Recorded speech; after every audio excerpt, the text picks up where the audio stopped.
What was that line in Blazing Saddles? Something about rivulets careening down a cascade of creative alternatives.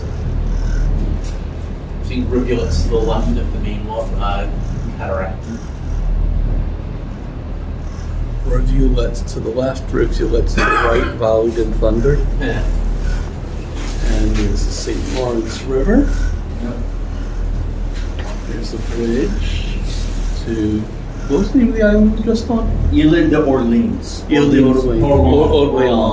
Ile d'Orleans. Where we went on a gastronomy tour. We got coffee and ice cream, cheese, and chocolate, chocolate, wine, and then finished up with some cheese. And there are falls. That way. So you're looking at this way.